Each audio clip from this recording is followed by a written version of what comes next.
Այսօր հայտնաբերվել է զինծառայող Գրիգոր Էդգարի Զաքարյանի դին հրազենային վնասվածքով։ Առավոտյան հայտարարեց Պաշտպանության նախարարությունը։ Ազատության տեղեկությամբ զինծառայողը ժամկետային էր, զորակոչվել էր Նոր Նորքի զինկոմիսարիատից։ Քննչական կոմիտեն քրեական վարույթ է նախաձեռնել, բայց առայժմ չեն հստակեցնում, թե որ հոդվածով։ 24 օր առաջ դարձյալ զինծառայողի մահ էր արձանագրվել, ու այս ծանր վիճակագրությունը կանգ չի առնում։ Այս տարի արդեն 12 դեպք։ Այո, անհատական պատասխանատվություն պետք է լինի։ Վարչապետ Փաշինյանը կարծում է անհատական պատասխանատվություն կրողներ պիտի լինեն, բայց նրանք Պաշտպանության նախարարն ու գլխավոր շտաբի պետը չեն։ Իմ գնահատականը այն չէ, որ այս իրադրությունում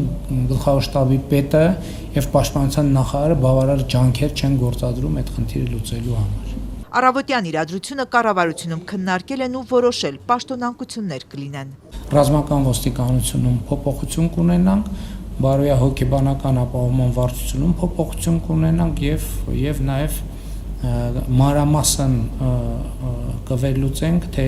ինչու այդ ուղղությամբ մեր գործադրած ջանքերը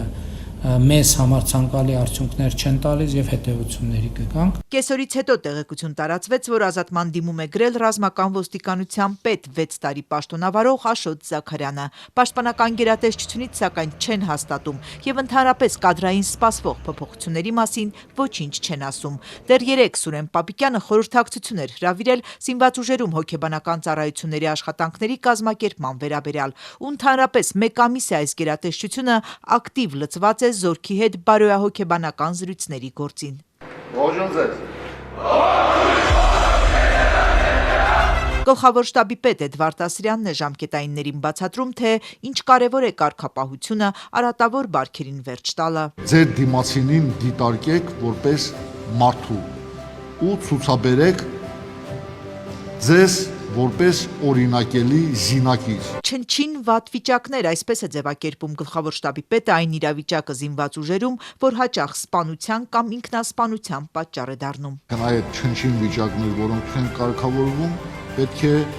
զեկուցել։ Արդյոք այս ամենը նկատի ունի Փաշինյանը, երբ նշում է, որ Պապիկյանն ու Ասրյանը բավարար ջանքեր են գործադրում զինծառայողների մահվան վիճակագրությունը մեղմելու ուղղությամբ։ Չհստակեցրեց վարչապետը։ Հայտնի է այն, որ Սուրեն Պապիկյանը 10 օր առաջ վերանշանակվեց Պաշտպանության նախարարի պաշտոնում։ Թիմակիցները կարծում են, պաշտպանական ոլորտի բարեփոխումները թափով առաջ է տանում։ Փառք Աստծո, այդ 5 տարիների ընթացքում այս նույն թիմը կարողացել է այդ բարեփոխումները իրականացնել եւ հաջող ավարտին բերել։ Որ զինված ուժերում հանցավորությունը մահվան դեպքերը նվազեցնել չի հաջողվել, խոստովանում է քաղաքացիական պայմանագիր խմբակցության անդամ Արմեն Խաչատրյանը, խոստովանում է ու հուսադրում։ Այս խնդիրը այո կա, բայց մենք պետք է թողենք, որ ինքը այդ խնդիրների լուծման ուղղությամբ միջոցառումներ ներկայացնի եւ կազմակերպի մեր օգնությամբ։ Դեռ Ազատի զորամասի զարհուրելի հրդեհից հետո էր իրավապաշտպան Ժաննա Ալեքսանյանը պնդում, որ նախարար Պապիկյանը պիտի հեռանա պաշտոնից։ Մի գիշերում 15 զինծառայող մոխրացավ մի խարխուլ տան մեջ, որի անունը պետությունը զորամաս էր դրել։ Այսօր էլ իրավապաշտպանը նույնն է պնդում։ Այն ժամանակ էլ, ինչպես հիմա, Պապիկյանի փոխարեն խոսեց Նիկոլ Փաշինյանը, հռչակելով մեղավոր պատասխանատուներին, բայց չասաց, թե ինչ կապ ունի ռազմական ոստիկանությունը մահվան այս դեպքի հետ։ Եթե Փաշինյանն ավելի լավ է տիրապետում բանակում, զորամասում տիրող իրավիճակին, այդ դեպքում ինչու է նախարարի պաշտոնը զբաղեցնում Պապիկյանը։ Հելսինկյան քաղաքացիական ասամբլեայի Վանաձորի գրասենյակի իրավապաշտպան Նազելի Մովսեսյանը, որ համակարգում է բանակի ոլորտը, արձանագրում է որևէ դրական փոփոխություն ոչ մարտական պայմաններում մահվան դեպքերով չկա։ Թվային առումով պատկերն ավելի վատ են նախորդ տարվա համեմատությամբ։ Եթե մենք ամբողջ 2025 թվականի ընթացքում արձանագրել ենք 35 զինծառայողի մահացության դեպք, այժմ 8 ամսվա ընթացքում արդեն իսկ ունենք 31 զինծառայողի մահացության դեպք։ Ընդ որում ասեմ, որ 2025 թվականին 10 դեպքն է որակվել զինվորական ծառայության հետ կապված,